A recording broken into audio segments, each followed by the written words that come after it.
আসসালামু আলাইকুম। আপনার ব্যবহৃত মিটারটি যদি এভাবে কোনো অংশ ভেঙে যায়, এই যে দেখতে পাচ্ছেন আমার হাতে যে মিটারটি, এখানে কিন্তু 3টা মিটারই ভেঙে গেছে। আর এই ভেঙে যাওয়ার কারণ হচ্ছে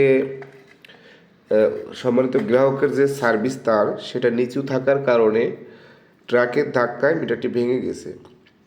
তো যদি মিটারটি প্রাকৃতিক কারণে না ভেঙে এরকম কোনো আঘাতপ্রাপ্ত হয়ে ভেঙে যায়, দেখা যাচ্ছে নিজেরা ডাল কেটে তারের উপরে ফেলছেন যার কারণে মিটারটি ভেঙে গেছে, অথবা মিটারের উপরে কোনো কিছুতে আঘাত করা হয়েছে, এ ধরনের কোনো কারণে, অভ্যন্তরীণ কারণে বা যে মিটারটি ভেঙে যাওয়ার কারণে আপনি দায়ী, তাহলে এই মিটারটির সম্পূর্ণ মূল্য আপনাকে অফিসে পরিশোধ করতে হবে। অর্থাৎ মিটারটির যে ক্রয় মূল্য সেটি সাধারণ জরিমানা এবং ডিসিআরসি ফি এটি আপনাকে অবশ্যই অফিসে জমা দিতে হবে। তাহলে আপনি পুনরায় একটি নতুন মিটার পাবেন এবং আপনার মিটারের সংযোগ পাবেন।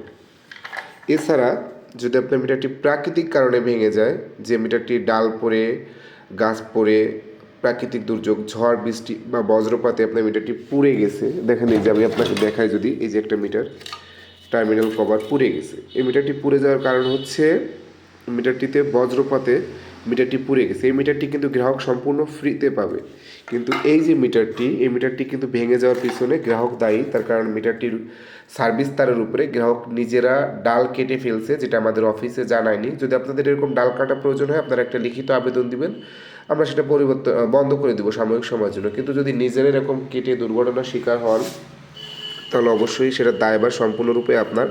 পাশাপাশি এই মিটারের মূল্য, সাধারণ জরিমানা এবং ডিসিআরসি ফিও আপনাকে দিতে হবে। তো যে সকল গ্রাহকেরা নিজেরা মিটার এরকম রিস্ক নিয়ে ঝুঁকিপূর্ণ কাজ করেন, তাদের উদ্দেশ্যে বলবো, অবশ্যই আপনাদের বিদ্যুৎ লাইনের কোথাও কোনো প্রকার কোনো সমস্যা হলে, প্রয়োজন হলে আপনারা নিকটবর্তী অফিসে জানাবেন। তো কখন আপনারা মিটার ফ্রি পান আর কখন আপনাদের মিটারের মূল্য প্রয়োজন হয়, এই বিষয়টি নিয়ে আজকের ভিডিও ছিল। যে এই মিটারটি ভেঙে যাওয়ার পিছনে হচ্ছে গ্রাহক দায়ী। এই মিটারটির কিন্তু মূল্য এবং সাধারণ জরিমানা, ডিসিআরসি ফি অফিসের ক্যাশ কাউন্টারে গ্রাহককে দিতে হবে।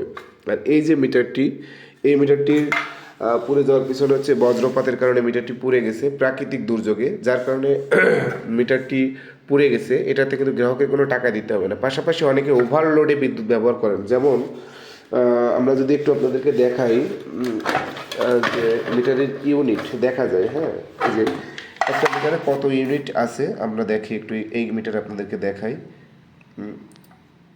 এই যে 1.5 কিলোওয়াট লোড এই গ্রাহক ব্যবহার করে, এই মিটারটি কিন্তু পুড়ে যাওয়ার সম্ভাবনা নাই। কিন্তু যদি চুক্তিবদ্ধ লোডের তুলনায় 5 কিলো, 10 কিলো বা 15 কিলোওয়াট লোড আপনারা ব্যবহার করেন, তখন এখান থেকে এই যে আমাদের যে টার্মিনাল পয়েন্টগুলো আছে এগুলো পুড়ে যায়। পুড়ে যাওয়ার কারণে মিটারটি পুড়ে এরকম হয়ে যায়। তো মিটারটি যদি ওভারলোডের কারণে পুড়ে যায়, তাহলে কিন্তু এই মিটারটিতেও একই সেম কেস, যে মিটারের ডিসিআরসি ফি, সাধারণ জরিমানা এবং মিটারের মূল্য আপনাকে দিতে হবে।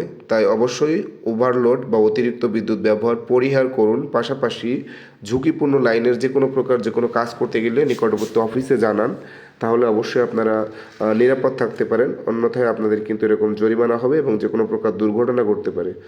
ধন্যবাদ সবাইকে। ভিডিওটি ভালো লাগলে অবশ্যই শেয়ার করে দিবেন। আসসালামু আলাইকুম।